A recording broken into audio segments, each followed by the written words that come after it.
আপনি কি কখনো কোনো ভাঙা রাজবাড়ির সামনে দাঁড়িয়ে ভেবেছেন যে এখানে কারা রাজত্ব করত, কে রাজত্ব করত, কারা আদেশ দিত বা কারা মাথা নত করত তাদের সামনে? বীরভূমের সুরুল, যেখানে আমি এখন দাঁড়িয়ে আছি, একসময় এই নাম শুনলেই এই এলাকার মানুষের মাথা নত হয়ে যেত। প্রায় ২০০ বছরেরও বেশি পুরনো এখানে দুর্গাপুজো হয়, টেরাকোটার খোদাই করা মন্দিরও আছে, বিশাল রাজবাড়ি আছে। কিন্তু আজ রাজবাড়ি আছে কিন্তু রাজত্ব নেই, পুজো হয় কিন্তু সেই প্রজা নেই, মন্দির দাঁড়িয়ে আছে কিন্তু সেই মহিমা নেই। আজ আমরা সুরুল রাজবাড়ির গল্প শুনব। অষ্টাদশ শতকের মাঝামাঝি সময়ে বর্ধমানের নীলপুর থেকে এক ঘোষ পরিবার সুরুলে এসে বসতি স্থাপন করে।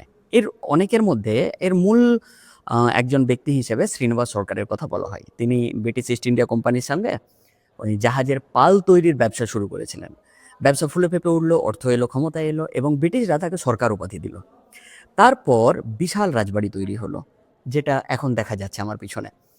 দুর্গাপুজো শুরু হলো, যা আজও চলে। টেরাকোটার মন্দির নির্মাণ হয়েছে, বীরভূমে জমিদারিও প্রতিষ্ঠা হয়েছে। ১৯৪৭ সাল ভারত স্বাধীন হলো। নতুন সরকার বলল যে জমিদারি প্রথা থাকবে না, কারণ প্রজাদের শোষণ বন্ধ করতে হবে, স্বাধীন ভারতের সকল নাগরিকের সমান অধিকারকে নিশ্চিত করতে হবে।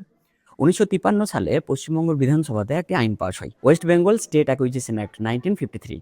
পরের বছর ১৯৫৪ সালের ১৫ই এপ্রিল এই আইন কার্যকর করা হয়। এই একটি আইনই বদলে দিল সুরুলের মতো অনেক জমিদারির ভাগ্য, যেমন বিষ্ণুপুরের জমিদার, হেতমপুরের জমিদার সহ আরো অনেকে। আজ ২০২৬ সালে সুরুল রাজবাড়ি এখনো টিকে আছে, এখনো দাঁড়িয়ে আছে, দুর্গাপুজো হয় এখনো ঐতিহ্য মেনে, টেরাকোটার মন্দির আছে যা পর্যটকদের জন্য একটা ভীষণ আকর্ষণের জিনিস। কিন্তু কি নেই? জমিদারি নেই, প্রজা নেই, খাজনা নেই, আছে শুধু স্মৃতি।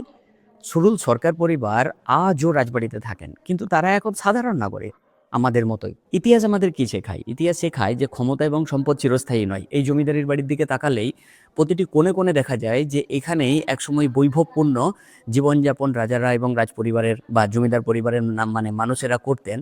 আজকে কেউ নেই। আজকে যারাই পরিবারের অবশিষ্টাংশ টিকে আছেন তারা সকলেই সাধারণ মানুষ। তাই আমাদের উচিত সাধারণ মানুষের পাশে থাকা এবং ক্ষমতা এবং সম্পদের, এখন যারা ক্ষমতা এবং সম্পদের অধিকারী অনেক কিছু, তারা অন্ধ না হয়ে জনকল্যাণে কাজ করা। কারণ এই জনকল্যাণই এবং তাদের মানবিক কাজই মানুষের স্মৃতিতে চিরজীবনের জন্য, সব সময়ের জন্য টিকে থেকে যায়।